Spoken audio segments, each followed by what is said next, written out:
네, 저희 부동산 따라잡기 시청자분들의 고민 전화 늘 기다리고 있습니다. 혼자서는 해결할 수 없는 부동산에 관련된 고민들 실력 있는 전문가와 실시간으로 해결해 드릴 테니까요. 주저하지 마시고 전화 주시기 바라겠습니다. 그럼 오늘 열려있는 상담번호 알려드리겠습니다. 02511-0105번, 02511-0105번 열려 있으니까요. 지금부터 고민 있으신 분들은 이 번호로 바로 연결 시작해 주시면 되겠습니다. 네, 그럼 오늘 상담 함께 해주실 전문가 바로 소개해 드릴게요. 도시계획연구소 서기섭 대표 나오셨습니다. 안녕하세요. 네, 안녕하세요. 네, 도시계획연구소 서기섭입니다. 지난주 이제 탄핵 정국이 어느 정도 이제 결론이 났죠. 그래서 이번 주 같은 경우는 미국의 이제 금리 인상과 한국은행의 금리 인하 가능성에 대해서 관심이 집중될 걸로 아마 보여집니다. 미국 같은 경우는 이제 내일하고 모레 FOMC 회의를 통해서 이번 주 목요일이면 15일인가요? 이번 주 목요일날 15일날 이제 발표를 하는데 한국은행도 이제 둘째 주 목요일 해서 이번 주 15일날 금리를 인하를 할 건지 동결을 할 건지 발표를 한다. 이렇게 볼 수가 있겠습니다. 미국 같은 경우는 지금 금리 인상 가능성 자체가 한 93%로서 80%를 넘으면 보통 금리를 인상한 전례에 비춰 봤을 때 0.25% 인상은 거의 확실시 된다라고 판단이 되어지고 있습니다. 한국은행 같은 경우는 미국이 금리를 인상을 하기 때문에 아마 동결을 할 것이다라는 게 시장의 지배적인 관측이죠.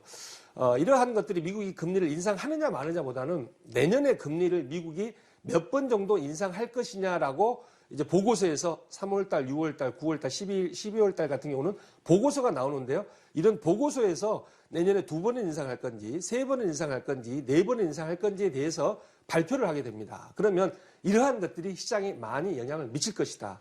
금리가 상승기에 지금 접어들었기 때문에 담보대출도 고정대출 비율이 정부가 목표로 하고 있는 40%를 훌쩍 뛰어넘어서 43%, 44%까지 가는 현상을 보여주고 있다. 따라서 변동금리보다는 이제 고정금리로 더 많이 대출을 받을 걸로 보여지고, 이제 마지막으로 한번 이제 한 말씀 멘트를 드린다면 지금 경제 수장이 없잖아요. 그래서 유일로 경제부총리하고 임종용 금융위원장하고 2명 중에 1명이 빨리 결정이 되어서 우리나라 경제를 좀 회복시키고 다시 성장시킬 수 있는 좀 발판을 마련해야 되겠다. 이러한 생각이 드는 12월 10일입니다. 네, 이제 미국의 금리 인상 여부와 또 이제 인상 흐름도 함께 관심 있게 살펴봐야겠고요. 또 무엇보다 우리 경제도 빨리 안정돼야 할 것 같습니다. 네, 그럼 오늘 도시계획연구소 서기섭 대표와 부동산 고민 상담 해드릴 거예요. 그리고 저희 고민 전화 받는 동안에 오늘 서기섭 대표가 준비한 부동산 이슈 함께 살펴보도록 하겠습니다. 네, 오늘 어떤 내용 설명해 주실 건가요? 네, 주택 택지 공급을 최고로 많이 하는 업체가 이제 LH라고 토지주택공사죠. 그래서 토지주택공사가 우리나라에서 최대로 공급을 많이 하는데 민간 아파트 공급 물량을 올스톱 해버렸습니다. 다시 말해서 택지 공급을 더 이상 하지 않겠다라는 의지의 표현으로도 볼 수가 있겠는데요. 올해 같은 경우 앵커님이 서두에서 말씀했듯이 작년 51만 가구, 올해가 45만 가구인데 내년에는 한 40만 가구 이하로 지금 떨어질 것이다라고 판단이 되어지고 있습니다. 택지 공급을 중단한 이유는 첫 번째로 이제 주택이 공급이 되었다라고 판단이 되어지고요. 가계부채가 증가를 했다라고 판단을 해서 정부의 정책에 의해서 택지 공급을 중단을 하였다라고 보여집니다. 상반기에 62건을 공고를 했고 하반기에 9건을 공고를 했는데 수의계약 절차를 중단한다는 공고지 이게 택지를 공급한다는 공고는 아니다. 따라서 파주 운정, 남양주 운정 3신도시죠. 남양주 별내, 영종 하늘도시 청라 등에서 올해 8월까지 해가지고 5조 5천억 정도의 물량이 공급이 되었다. 92개 필지 한 100만 평 정도 지금 공급을 했는데요. 8.25 가계부채 관리 대책 이후로 공공택지를 더 이상 공급을 하지 않거나 줄이겠다라고 발표한 대책 일환이죠. 그래서 매각이 상당히 줄었다라고 볼 수가 있고요. 매각을 한다 손 치더라도 뉴스테이나 장기 공공임대 10년짜리 장기 공공임대만 공급을 할 뿐이지 민간 주택에 대한 공급은 이제 완전히 중단을 하였다라고 볼 수가 있겠습니다. 따라서 아파트 용지가 작년 대비 지금 42% 감소를 하고요. 올해는 더욱더 한 7, 80% 작년 대비 7, 80% 내년 같은 경우는 감소를 할 것이다라고 지금 판단이 되어집니다. LH 같은 경우는 이제 땅을 매각을 해야지만 이 수익이 발생하기 때문에 올해 정도 수준 공급 계획을 가지고 있는데요. 줄어들 가능성, 축소 가능성이 대부분이다라고 판단이 되어지고 있습니다. 이러한 것도 이제 9.1 부동산 대책과도 맞물리는 것이죠. 2014년 9.1 부동산 대책에서 신규 택지 공급을 아예 중단시키겠다. 3년간 하는 것과 해서 앞으로 택지 공급이 많지 않고 있더라도 공공택지 안에서 일부 있을 것이다라고 판단이 되어지고 있습니다. 이러한 것들을 한번 표로 살펴보면 올해가 한 105건 정도 했네요. 이거 두 개 합치니까. 그리고 한 40%씩 다 줄었어요. 필지도 40% 줄고 면적도 40% 줄고 금액 같은 경우는 50% 감소를 했기 때문에 이러한 현상들은 내년에도 지속될 것이다. 그리고 남아있는 택지 물량이 6개밖에 되지 않습니다. 동탄에 3개하고 다산 신도시에 2개, 그다음에 하남 가밀지구에 하나가 있는데 다산 같은 경우는 이거 11월인데 12월 달에 분양을 했어요. 12월 달에 이달에 분양을 했죠. 그래서 한 5대 1 정도 나왔고요. 동탄 같은 경우는 이것도 이제 12월 달에 분양을 했죠. 그래서 1.9대 1 나왔습니다. 따라서 다산과 같이 수도권의 접근성이 한 20, 30분 이내로 된 곳 같은 경우는 그래도 한 5대 1, 6대 1을 기록하면서 시장을 유지하는 반면에 이 동탄 같은 경우, 동탄도 북동탄 같은 경우는 괜찮은데 남동탄 같이 수도권 접근성이 상당히 1시간 가까이 이렇게 벌어지는 데는 앞으로 공급을 해도 분양이 되지 않을 것이다. 이렇게 판단이 되어지고 있습니다. 지금 지난 7년간을 보면 한 2만 5천 세대 정도 돼서 상당히 최근 물량이 공급 과잉처럼 보이는데 20년을 한번 살펴보면 20년 데이터를 살펴보면 20년 데이터 같은 경우는 3만 세대예요. 3만 세대이기 때문에 작년 올해 공급한 물량 자체가 40%에서 28% 정도 증가를 하였다. 그러한 것들이 이제 보금자리 주택이죠. 분양가 상한제하고 보금자리 주택 때문에 2010년, 11년, 2008년부터 시작해서 2011년까지 공급이 줄었고 2013년에 또 공급이 급격히 줄었기 때문에 이러한 현상들이 나타난다라고 볼 수가 있겠습니다. 지금 반포지구 같은 경우도 문제죠. 반포 같은 경우도 공급 물량이 너무 적기 때문에 강남 재건축이 상승을 하는 모습을 보여주는데요. 재건축 가이드라인을 제시해달라고 서울시에서 도시계획위원회에 요청을 했다라고 볼 수가 있겠습니다. 지금 반포지구 전체 가이드라인은 내년 상반기에 시 예산을 받아서 발주를 하겠다는 거고 지금 나오는 것은 이제 5개 정도 단지인데요. 저밀도 5층 이하하고 고밀도 10층 이상으로 해서 저밀도, 고밀도 나뉘어서 지금 지구단위 계획을 입안을 한다라고 볼 수가 있는데 이러한 55개 단지 220개 동에 대해서 사업시행 인가 전 단지 32개 단지에 대해서 심의 지침을 내놔라라고 지금 서울시에서 도시계획위원회에 요구해 놓은 상태입니다. 서울시 같은 경우는 상권 활성화를 통해서 사업성을 좀 높이고 최고 층수는 35층 확보하죠. 서울시장님 같은 경우는 최대 용적률 300%, 기부 체납 이후에 300%이기 때문에 기부 체납을 하지 않거나 디자인 같은 거를 심의 받지 않으면 250%다. 압구정동과 똑같이 지금 연결이 된다라고 볼 수가 있겠습니다. 지금 심의를 대기하고 있는 데가 제가 5군데라고 말씀을 드렸는데요.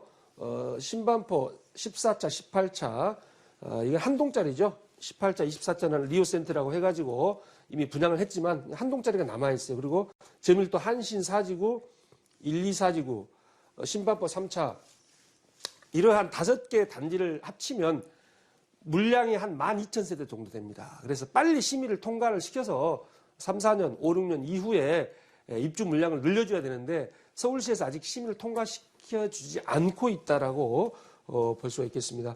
이런 그림으로 한번 살펴보면 현재 지금 32개 단지는 미추진 단지도 19개나 되고요. 추진이 승인이나 조합 설립 인가까지 한 게 32개 단지. 그리고 23개 단지는 이미 이제 사업시 인가를 받아서 준공이 된 신반포 자이나 레미안 같은 경우를 포함해서 22개 단지. 따라서 재건축 가이드라인이 나오면 사업에 속도가 붙을 것이다라고 판단이 되어집니다. 10분이라 우리나라 소득을 1분위부터 10분위까지 이제 통계청에서 지금 나누고 있는데요. 이 자료가 통계청에서 나오는 건데 이 10분위는 이제 최고 소득층이죠. 최고 소득층이 10분위가 성장률 자체가 한 8% 정도 지금 집계가 되고 있어요. 10년 동안 매년 8%씩 복리로 가면 100% 정도의 소득 증가율이 될 것이다. 다시 말해서 부익부 빈익빈이 심화되는 것은 별로 바람직한 현상 같이 보이지는 않으나 최고 소득자들이 10분위 소득자들을 소득 증가율 자체가 10년에 2배 정도쯤 간다고 하면은 강남 재건축은 앞으로도 지속적으로 상승할 것이다. 이렇게 판단이 되어지고 있습니다. 네, 이번 주 부동산 이슈 지금까지 함께 살펴봤고요. 그럼 지금부터는 도시계획연구소 서기섭 대표와 함께 부동산 고민 상담 해드리도록 하겠습니다. 네, 저희 상담번호 02511-0105번 계속해서 열어놓을 거고요. 네, 그럼 저희 먼저 걸려온 전화 받으면서 상담 곧바로 시작해 보도록 할게요. 네, 첫 번째 전화 연결하겠습니다. 시청자님 안녕하세요. 네, 여보세요? 네, 안녕하세요. 반갑습니다. 오늘 어떤 네, 고민 안녕하십니까. 갖고 계신가요? 네, 아니, 지금 5층짜리 건물, 근린생활 건물이 있는데, 네, 예, 그거 아주 미래적인 투자 가치라는지, 현재 네, 그걸 보유하고 있으면 더 좋은지, 네. 앞으로 또 어떻게 발전 가능성이 있는지, 그건 좀 물어보고 싶어서요. 네, 이제 5층짜리 이제 근생 건물 보유하고 계시다고 하셨는데 저희 그럼 자세한 주소 좀 여쭤봐도 될까요? 네. 송동구 행당동 네, 168의 10번지입니다. 164-10번지요? 168-10번지입니다. 168-10번지요. 알겠습니다. 이제 근생 건물 저희 한번 보유 여부하고 향후 전망까지 여쭤보겠습니다. 네, 감사합니다. 네, 안녕하세요. 네, 안녕하십니까? 네, 반갑습니다. 네네. 여기 그 왕십리역에 딱 붙어 있는 건물이네요. 네, 맞습니다. 네. 네. 이게 번지수가 10번지라 그랬는데 이 위에 있는 필지까지 이 같이 이렇게 해서 재건축을 하면 좋을 것 같은데 이 주변에 필지들 소유하고 계신 분들하고 좀 잘 아시나요? 네, 잘 알고 있습니다. 아, 잘 알고 있어요. 여기가 지금 왕십리 여기 지금 지하로 들어가면서 지금 지상권이 설정된 것 같아요. 지상권. 네, 맞습니다. 네. 지상권 설정해가지고 한 1,000만 원 안팎으로 보상을 해주는데 얼마 정도 받으셨나요? 한 1,500 정도 네, 1,500만 네, 원 받은 정도. 걸로 기억하고 있습니다. 네. 그럼 대부분이 이 필지의 대부분이 지상권으로 지금 들어가 있겠네요? 지상권은 10번지랑 72번지 두 개만 들어간 걸로 알고 있습니다. 아, 10번지하고 이쪽 위에가 72번지인가요? 네, 맞습니다. 예. 그러니까 이제 10번지를 지금 소유하고 계시는데 네네네. 10번지가 몇 평이라 그러셨죠? 대지 면적은 43평입니다. 43평 중에서 한 35평이나 40평 정도 이제 지상권으로 아마 들어갈 걸로 보여지고, 이 주변에를 보면 이게 지금 상업지역으로 나오고 있잖아요. 일반 상업지역. 여기에 이쪽이, 예. 준주거 지역으로 혹시 종상향된다는 말은 없던가요? 예, 아직까지는 뭐 그런 얘기는 없고요. 네. 네. 이 이쪽으로 알고 그림을 한번 살펴보면, 잠시만요.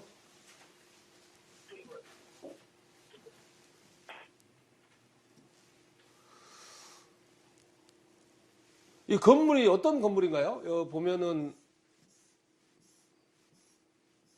안경점 이건가요? 네, 맞습니다. 행당 빌딩 그 건물입니다. 아, 안경호 행당빌딩, 건물입니다. 동백빌딩. 네네. 이게 지금 한꺼번에 통으로 됐지 않고 이게 구분이 되어 있는 빌딩인가요? 아니면 같이 있는 건가요?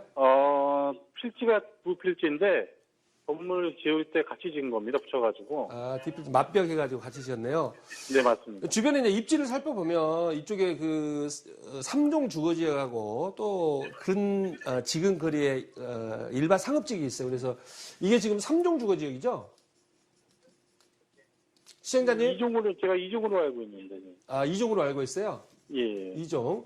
2종에서 3종 정도 되는 주거지역인데 이 정도면 보통 3종 주거지역인데 일단은 2종이라고 하고 2종에서 3종 정도 된다고 봤을 때 이게 이제 준주거로 변경될 가능성이 있다라고 저는 판단이 되어져요.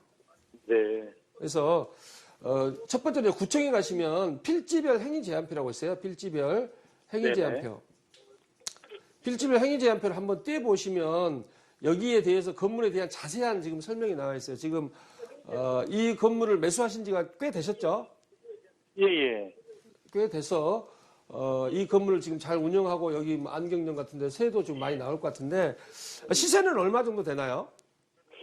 거의 평당 제가 2,500 정도 되는 걸로 지금 알고 있거든요. 2,500에서 3,000 정도? 3천만 원 정도 될 겁니다. 아마 여기서 네네. 가깝고 하기 때문에 이 정도 입지면은 한 2,500에서 3천만 원 정도 된다. 그런데 이게 제가 봤을 때는 역 바로 위에 있고 역하고 가깝기 때문에 준주거로 바뀔 가능성이 있다 이렇게 판단이 되어져요. 준주거. 아, 네. 준주거로 바뀌면은 이게 200%에서 이종 같은 경우 200%에서 400%로서 이렇게 좀 상향이 용적률 상향이 되는 것이죠. 그래서 물론 3종을 거쳐서 가야 되겠지만은 이 정도 위치면은 준주거도 충분히 될 가능성이 있다. 따라서 용적률이 2배가 되면 가격도 한 70%가 올라요. 용적률이 2배가 된다 그래서 가격이 2배가 오르지는 않습니다. 조금 덜 오르죠. 그래서 한 70% 정도 상향 가능성이 있다. 지금 한 2,500 정도 잡는다고 했을 때 70%면 한 4천만 원 정도, 4천만 원 초반대, 4천만 원 초반대까지는 가격 상승이 이루어지고 여기 보면 수익률도 어느 정도 나올 것 같은데요. 수익률 좀 네. 나오지 않나요? 좀 나오고 있습니다. 그래서 첫 번째 이제 수익률이 나오고 있고 두 번째로 종 상향의 가능성이 있기 때문에 앞으로 한 5년에서 10년 정도는 더 보유하면서 미래 가치가 상승하는 것을 기대도 좋다 이렇게 말씀드릴게요. 아, 네, 감사합니다. 네. 네, 이제 준주거 지역으로 이제 바뀔 경우 용적률 상향과 함께 또 이제 가격까지 상승할 가능성이 있을 것 같아요. 앞으로도 쭉 보유하셔도 좋을 것 같습니다. 오늘 전화 감사합니다. 네, 그럼 저희 계속해서 다음 시청자분 바로 만나보도록 하죠. 전화 연결합니다. 안녕하세요. 아, 네, 안녕하세요. 네, 안녕하세요. 반갑습니다. 오늘 네. 어떤 점이 궁금하신가요? 네, 제가 거여동에 거여 네. 아파트 이제 방 3개 25평짜리 네. 지금 2억 2천에 20만 원 이제 반전세 임대 놓고 있는데요. 네. 지금 재계약을 해서 이제 2018년 한 5월에서 6월에 임대가 만기가 돼요. 네. 근데 이제 불황이 와가지고 이제 좀 가격 하락이 좀 염려가 돼가지고 네네. 매도 시기가 좀 궁금하거든요. 매도 시기요. 그럼 지금 네. 25평 시세는 혹시 알아보셨어요? 제가 2014년 3월에 이제 3억 1천 주고 샀는데요. 네. 지금은 제가 알고 한 3억 8천 정도로 알고 3억 8천 있습니다. 정도. 알겠습니다. 거의 아파트 이제 25평 이제 임대 주고 계시다고 하셨는데 그럼 저희 한번 전망과 매도 시기 여쭤보도록 하죠. 네, 안녕하세요. 아, 네, 안녕하세요. 네. 25평이 지금 3억 8천이면 전세가 한 3억 정도 가나요? 전세는 얼마 정도 가나죠? 3억. 그 정도 가는 것 같은데. 3억 정도. 네. 그래서 지금 몇 단지라 그러셨나요? 1단지. 1단지, 6단지까지 중에서. 1단지요. 1단지. 여기서 가장 가까운 데네요. 네. 이게 지금 1997년에 이쪽에 1단지부터 이 6단지까지 전체적으로 한 3천 세대 정도를 한꺼번에 공급을 했습니다. 그래서 이제 도시개발 방식으로 공급을 했는데 이게 지금 2016년이니까 내년이면은 20년이 되는 거예요. 내년이면 20년이 되는데 네. 20년이 된 아파트는 앞으로 가격 상승 여지가 많지 않다. 실거주 목적으로는 괜찮습니다. 실거주 목적으로는 첫 번째는 오케이인데 이제 투자성을 좀 생각하시는 것 같은데 투자성 측면에서는 20년이 넘은 아파트 같은 경우는 투자성이 그만큼 떨어지기 때문에 이걸 매도를 하고 신축 아파트, 지금 거연 마천 뉴타운 호재도 있고, 여기 보면 위례신도시, 여기 보면 유수지 이런 게 위례신도시인데, 위례신도시 호재도 있고 하기 때문에 주변에 있는 아파트를 적극 청약하는 전략을 취해야 되겠다. 지금 2-2구역하고 2-1구역이 거여 신규 아파트를 분양합니다. 그래서 거여 2-2구역 신규 분양하는 거 혹시 정보 알고 계신가요? 아, 네. 그 이편한 세상 들어오는 거 알고 이편한 있습니다. 세상. 네. 이편한 세상으로 해가지고 한 1000세대 넘게 지금 이렇게 지금 분양을 하는데 이편한 세상 25평이 지금 한 6억대 초반에 나와야 되는데 이제 네. 분위기가 지금 좀 다운됐기 때문에 5억 중반까지도 밀릴 수가 있다. 그래서 이거를 매도를 하고 이편 세상하고 거의 2-1구역도 계속 나오고 또 마천 4구역 같은 경우도 속도가 빠르기 때문에 주변 지역에 있는 뉴타운에 25평을 청약하는 전략을 취해야 되겠다. 이렇게 말씀드릴게요. 아, 네. 감사합니다. 네. 네, 매도 후에 한번 재투자도 이번 기회에 생각해 보시는 게 좋을 것 같습니다. 오늘 전화 감사합니다. 네, 그럼 저희 다음 시청자분 전화 바로 연결해 보도록 할게요. 안녕하세요. 네, 안녕하세요. 네, 안녕하세요. 반갑습니다. 네, 오늘 네. 어떤 점이 궁금하신가요? 예, 저희 그 아파트가 지금 재개발된다 그러는데요. 네네. 거기 전망이 어떤가? 제가 지금 가지고 있는 지가 한 15년 좀 넘었어요. 15년 넘게 이제 보유하셨다고요? 네네네. 네, 실거주고요. 그럼 근데 지금 재건축. 괜찮으면 네네. 네, 저희가 아파트를 하나, 조그만 거 33평짜리로 하나 사고 싶어요. 지금 41평인데요. 네. 그럼 이제 이 아파트를 매도를 하고 이제 그 다른 아니요, 아파트를 그거 그냥 매수하실까 놔두고 하나 하시는 거예요? 더 사도 어떤가 여쭤보려고요. 하나 더 놔두고 매수해도 괜찮은가? 그럼 지금 어떤 아파트 보유하고 계신 거예요? 평양 미주 아파트요. 청량리 미주 아파트? 네네. 알겠습니다. 저희 그럼 이 아파트 한번 전망 알아보도록 할게요. 네네, 고맙습니다. 네, 안녕하세요. 예, 안녕하세요. 청량리 미주 아파트 40평대 보유하고 계신다고요? 네네. 30평대를 지금 하나 더 매수하시려고 하는데 40평대가 지금 얼마 정도 가나요? 한 6억 넘었죠? 예, 6억 5천 정도요. 6억 5천 정도. 매수하실 때는 얼마 주고 매수하셨나요? 저희가 2억 8,500이었었어요. 2억 8,500. 그래서 한 2배 정도 지금 올랐는데 30평대하고 40평대하고 이게 20평대하고 3개 있죠? 예, 예. 아니, 또 평수는 56평까지 있어요. 56평까지 있나요? 그래서 네네. 주로 이제 20평대, 30평대, 40평대를 많이 물어보는데 네네. 이 40평대를 지금 보유하고 계시는 거는 괜찮습니다. 그런데 이제 네. 정비구역 지정 동의서를 받았잖아요. 이 아파트에서. 네네. 그 동의서가 몇 퍼센트 나왔나요? 지금 좀 거의 다 돼가고 있어요. 몇 명 모자란다 그러던데요. 정비구역 지정 동의서 75%, 지금 예, 예. 50%를 넘어가지고 이제 정비구역을 지정을 하는데 75%에서 이제 80%까지 동의를 하면 이게 조합설립 네. 기준인데 75%만 넘으면 정비구역은 이제 3분의 2지만 75%를 넘으면 조합설립까지 가능하기 때문에 사업의 속도가 날 수가 있어요. 그런데 정비구역이 지정이 되면 그 다음에 할 수 있는 게 추진위원회 설립이에요. 지금 하는 거는 지금 뭐 동 대표들이나 어떤 그 추진준비위원회일 것 같고 추진위원회가 있고 그 다음에 조합 설립, 사업시행인가, 관리처분 계속 많이 단계가 있는 거 아시죠? 네네. 시간 관계에서 간단히 말씀드리는데 이 아파트 하나는 보유를 하시면서 또 실거주 목적으로 또 30평대를 받으면 추가 분담금이 없거나 환급이 될 가능성이 많다라고 보여져요. 그런데 이 30평대 같은 경우는 이게 얼마 정도 뭐 감정평가가 나올지는 모르겠지만 시간이 지금 생각보다 많이 걸립니다. 지금 갑자기 지금 이제 가시화가 돼서 50%를 넘고 뭐 했기 때문에 주민들이 자체적으로 추진해서 그러는데 시간이 많이 걸리니까 첫 번째 실거주 목적으로 한 채 지금 쭉 보유하고 계시는 거는 이거는 좋습니다. 이건 오케이인데 투자 목적은 조금 더 투자 목적은 적어도 추진위원회나 조합이 설립된 다음에 다시 말해서 조금 더 늦게 들어가도 늦지 않다 이렇게 말씀드릴게요. 아, 네. 네. 네, 이제 실거주하고 계신 아파트는 이제 쭉 보유를 하셔도 괜찮겠지만 이제 투자용으로 한 채 더 매수하는 건 조금 더 여유 있게 보셔도 좋을 것 같습니다. 참고해서 좋은 결정 내려보시기 바랄게요. 네, 저희 오늘 시간관계상 방송 중 상담은 이렇게 마무리 짓도록 하겠고요. 상담받지 못하신 분들 위해서 세미나 소개드리겠습니다. 화면으로 함께 만나보시죠.